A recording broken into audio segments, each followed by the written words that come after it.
know where they disappeared to. I've not even seen them on my... Mtu apeleke maji huko kwanza. Na mwingine apeleke nini? Jug, please. Please apeleka jug, Annabelle peleka. Na hujafagia vizuri, kuna wadudu bado wanaenea. You have not swept well the floor. Alright guys, welcome to Live Saga TV. In a political reaction, of course, I was just praying, putting fingers together, hoping that power will be coming, and of course it came. Thank God. Alright. So yesterday I didn't make it to do any video here, though I had lots of stuff to talk about, but the power issue, I'm telling you, in the evening, it's another palaver, right? So guys, I've seen this demolition of the Roysambu stores. I'm like, what? The way we are actually struggling, life is not easy. I'm telling you. If you're in Kenya, you understand what I'm talking about. It is tough. Whether you're in the countryside or in the, in the main municipality, things are not easy. Can you imagine the countryside currently, vegetables are very expensive. There is no wait for 5. Milk is as well a bit expensive and everything else, guys, unless you are doing your own farming. And of course, you can't farm everything. No one should cheat you about that. So, people are struggling with school fees, survival. For those of us who are still living in rental houses, it's not easy. And looking at politicians, you just wonder why they are fighting. So there is this demolition of the Roysambu stalls.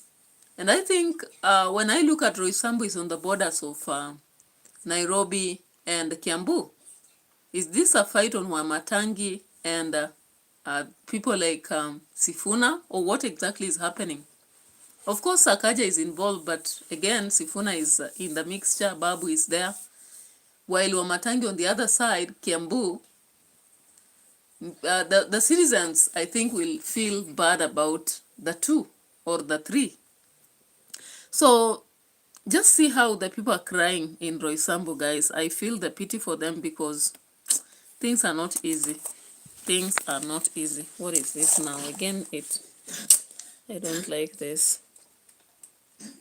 The computer is hanging because I actually held it poorly.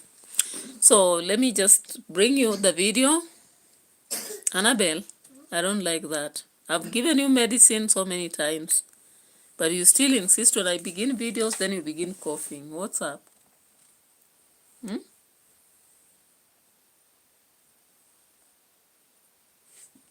What?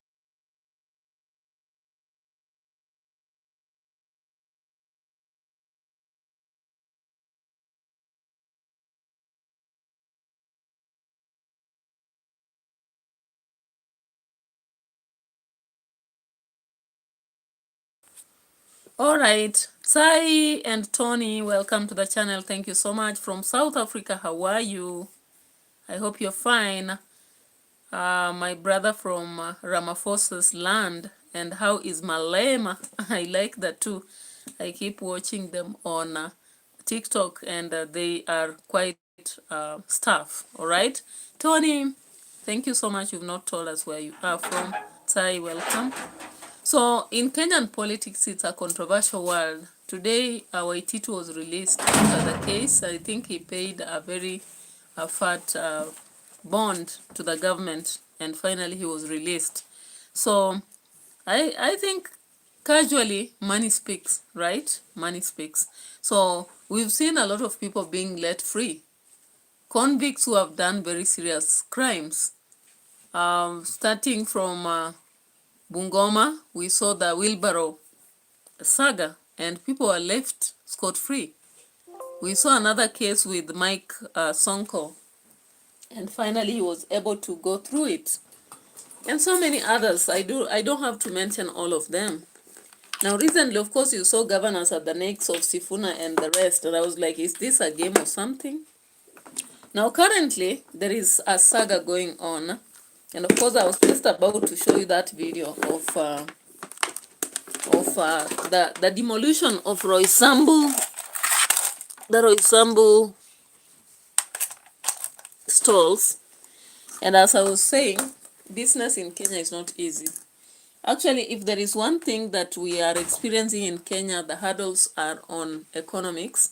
There is a very serious economic a kind of shattered process that is making our lives very complex. If you're doing business, it's not flowing as such. When I compare, for example, 2024, 2025 with 2023 there, I can see a big difference. Oh, Malema is your future leader. I really envy you people, and you should be ready to vote for Malema. Malema is actually very reasonable, even though it sounds radical. But when you look at the politics of Malema, he actually reasons like a person who wants South Africa to grow. And I believe that if South Africans can believe in Malema and offer him that chance to be a leader, he will do a lot of great things for South Africa. I believe so, because when I look at his reasoning, most times I believe he's really very critical and thoughtful about his people back in South Africa. And he's very open and frank. He talks, and he is not challenged actually easily by even the external bodies. And I think that's what Africa needs as a way forward for leaders. Anyway, we were talking about the issue of Nairobi currently. People who live in the city or around Nairobi, most of them are hustlers, and they come from their home rurals to go to the city to fend for their future families. Some of them maybe the husband is working, wife is not, or the other way, and they are trying so much to survive. But it's unfortunate that the government can be very fierce at them. How do you demolish like the only livelihood that makes people survive? I don't understand that. Actually, when we read the text, Fathers of Nation, we see that there is a demolition of, people's outlets and businesses in Gambia and Zimbabwe, and it really affected people greatly. But this is happening in Kenya now, okay? Sai says true that because now things are not okay at all. Our leadership is falling. Yeah, I've seen Ramaphosa is falling big time. Ramaphosa is falling big time. I don't know how long this will be, but South Africa has been facing a lot of challenges of late. I saw from last year we had xenophobia situations. We've also seen a place where economic stability is actually being affected. And yet South Africa, in Africa at large, was among the most admirable places because their technology is a bit better. And in fact, you people, you are even having the ability to actually travel to so many countries easily, and even your visas were strong than Kenya and so forth. So I don't know.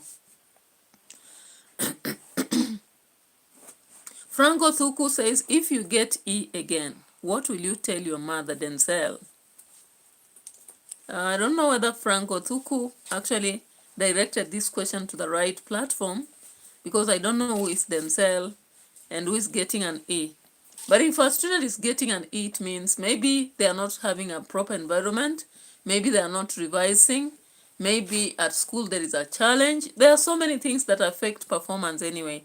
So it's about them to actually look at the situation, especially if they are mature enough, and then they'll determine what is making them not perform.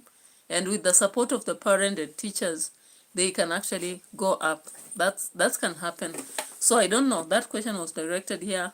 I'm just answering because sometimes I get people here who are focused towards academics. But anyway, my focus is towards this demolition of kiosks in Roysambu.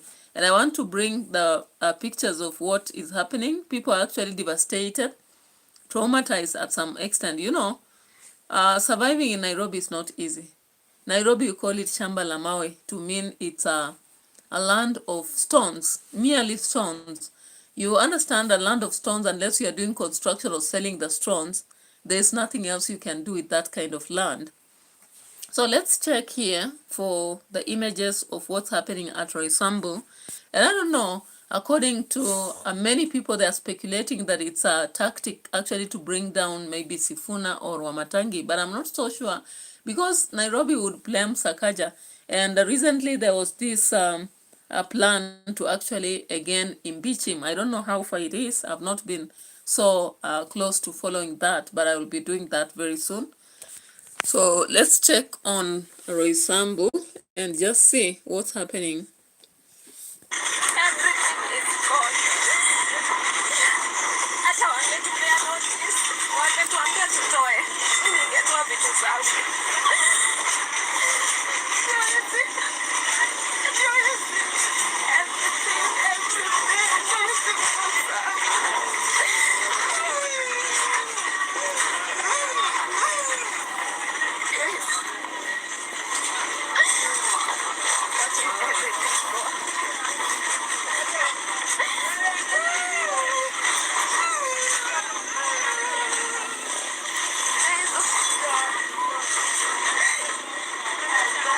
Hapa ni Roysambu TRM. Washafika. Maji wamebomolewa saa hizi kila saa hizi na ndio usiku bana. Wamedongurusi kila mahali. Unaona? Roysambu nao, Roysambu, hii ndio Roysambu TRM. Hii ndio Rumuga Drive. Makala wamebomolewa hapa saa hizi, unaona? All right, guys, so if you have read Fathers of Nation, you know what Murambatsivina and Kukurahundi did in Zimbabwe, actually demolishing people's businesses. That is just running people to poverty, and some of them even to mental problems, because as I've said, the current situation in Kenya is not good. Coming upon money is a problem. People are taking a lot of virtual loans, which sometimes you're not able to pay within a month, because again, a month runs so fast. You put money where you think it will plow back, but it doesn't. And the delays here and there make it worse. Sometimes you sell goods at some place, you don't actually get immediate payments, you have to wait, and so it eats into your pocket. Look at what NEC is saying, guys. This is another problem. Kenya National Examination Council is a body on its own, independent, partly. They make teachers go for mark night and day, and strive towards maybe working for 2 weeks and go back home on empty hands. In fact, this year they never gave good money as exit money. They held back on money, only offered fare and some few coins, and held back on some. Now, it's unfortunate that they are now announcing that they're insolvent. What a shame. What a shame. So it's like a curse to be a teacher in Kenya. Apparently, I heard yesterday a professor saying that they don't understand why teachers in Kenya are not happy with their job. They don't understand why students are not excited to be teachers. Who would we really want to go to such a career whereby it's about problems and problems, a series of problems? Why would you live all your life with problems? You grew up struggling to wake up early, go to school. You again begin to work. You wake up so early, go to school. You are working under rules, under authorities that sometimes are very barbaric, environments that are toxic, places where even the food is not admirable, places where the demands from society and maybe parents are too much. But now, when it comes to rewarding, very poor ways of rewarding. I don't know. I've heard about countries which reward teachers like Mali, Malawi. I've also seen developed nations, starting even from the Gulf, Dubai and all those. Now, take, for example, people are running to Canada, Australia, and all that. What is the problem with Kenya? Were we cursed or something? Because I don't understand. When it comes to teachers in public schools, even employed by the government, they are not happy, because when they take a loan, they remain with absolutely nothing. Okay? And they have to struggle from day to day, month to month. And yet, they are not even given enough time to go look for other options of making money. Even if you are free, you will find somebody, an agent of the company that has hired us, that is Teacher Service Commission, wants to make sure that you're just sitting there like a fool. You get it? So it's unfortunate that these things are happening even in Kenya now. And I'm so sure that in the next moment, if you ask somebody to be a teacher, they won't want to be, because what kind of life is this? Yeah, you go work for the government, results are out, you did deliver, then 3 months down the line, they are not ready to pay you, they are fumbling, they are talking about insolvents. How did the insolvent come? They are talking about some money was lost. I don't know, they paid ghost teachers in 2024. Yet when we are marking, they have a clear list. People are supposed to sign against names. So we have all kinds of brokers, you know, and poor networks in these organizations. Because this thing about ghost, we've had for forever. We've had forever. Now, the worst thing is that it starts even from the main leaders we have. The president, the vice president, I don't know the what, the governors, the senators, the MPs. So there is rot. When fish rots in the head, even the tail is rotten, right? All right. So let's get to check on something else. There is information about ODM. Now, Sifuna are actually saying that they are not the ones who are registering this party known as Linda Mwananchi. So it seems that the government is making efforts to register this party and look like it's already there to divide ODM and then make block for Sifuna and the rest of the people to register their own.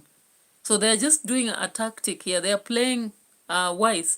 And so Sifuna has come out and Babu to denounce that and say that they are not the ones registering. So what is happening? Who was this that was going to register? Guys, hey, what will happen in 2027? I'm telling you, that will be the worst moment possible. Let's pray that God gives us an opportunity to have the best moment, or else we are not seeing a very good signs from this. Now you realize that JALANG'O is very confident running around Nairobi. He says he has the backing of the president, so what? He says that now the president should have 2 terms and he doesn't care what people think. He says with the president's backing, that's enough. Now let's look at this. Let's look at this campaign. I've been looking at it lately. I had not reacted to it, but now I have to. Let's look at this, guys. Vijana tuko hapo. Rais, asante sana kwa kufika huku. Hii mtani yako saa hii. Hii ni mara ya pili tumetembea hapa na kila wakati ukifika ni maendeleo. Asante sana kwa kazi ambayo unafanya Nairobi. Tunatembea na wewe mpaka dakika ya mwisho.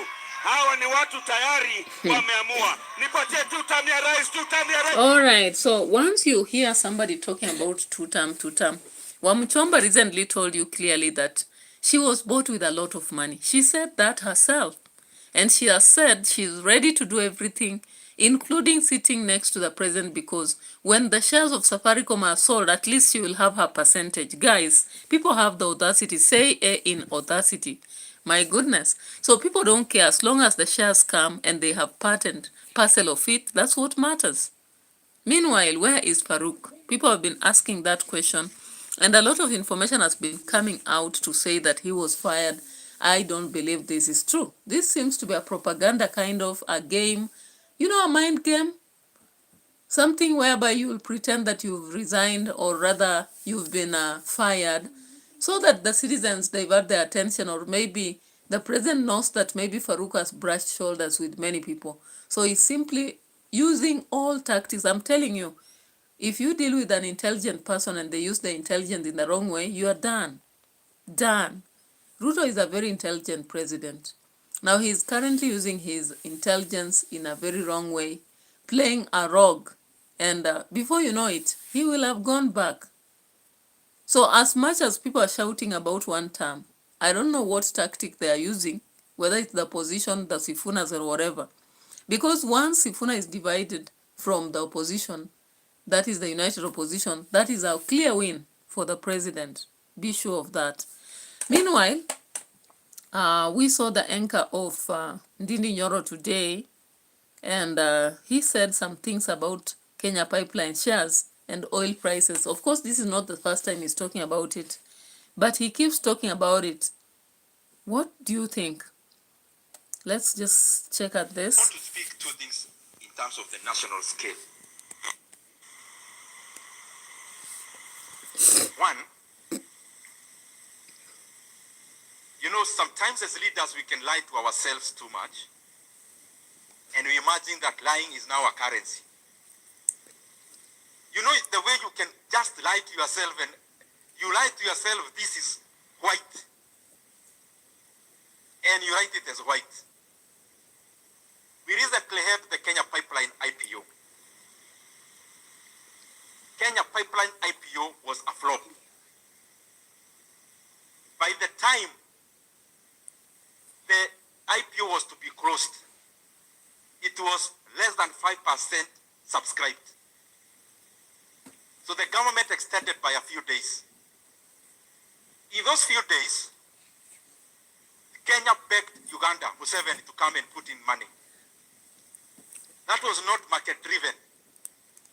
But Museveni, because he's experienced and he's looking for the welfare of Ugandans more than our leaders are looking after the welfare of Kenyans, Museveni gave two solid conditions.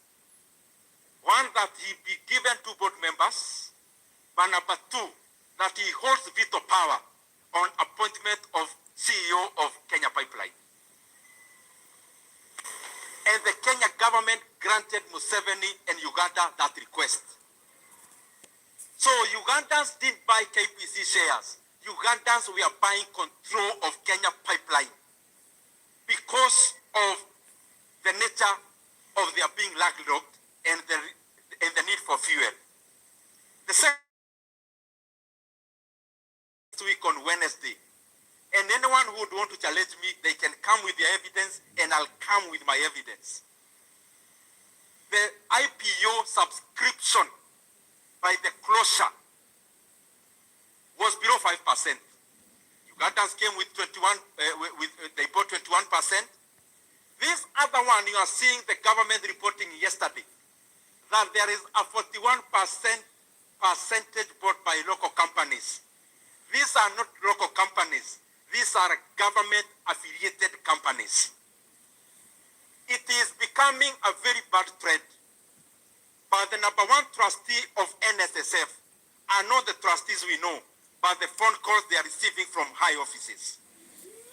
And I want to tell NSSF, anything you cannot do with your own money, do not put workers' money in suboptimal investments. The CEO of NSSF and the trustees, I contribute to NSSF because my salary is cut. If you cannot invest your own money in the Kenya pipeline, do not put my money into that suboptimal investment. Because now we want to turn NSSF into a wallet of big offices. When they want to float a boat, they know there is workers putting money for Talanta boat. Workers kept quiet. They have been putting in money for these suboptimal decisions that the government is floating to them, which the commercial side of our economy is not taking, and they are receptive. I want to request NSSF, and the superannuation fund. You Kenyans who are sitting in those offices, where you cannot put your money, it is not right to put workers' money in those areas. So the 41% the government is purporting that this is Kenyan companies. It is NSSF, it is superannuation fund, it is Kenya Re, KCB we are being ensnared. I hope they refused. Stop and some licking other fingers, companies please. with only one rider being controlled by government. So you cannot come and tell Kenyans and lie to Kenyans. We had an IPO which was 105 oversubscribed. It is the phone calls that were made on Tuesday afternoon by you yourself who know yourself. All right, guys, you heard that, right? You heard that loud and clear. And I like Ndini Nyoro for one thing. He is much informed. He is aware of so many things. He understands what is going on and he comes to inform us. But who are Kenyans? So let's hope for the best, guys. Thank you so much for subscribing to the channel and following. I appreciate your presence and support. Gooders, have a nice time. Till we meet later. Bye-bye.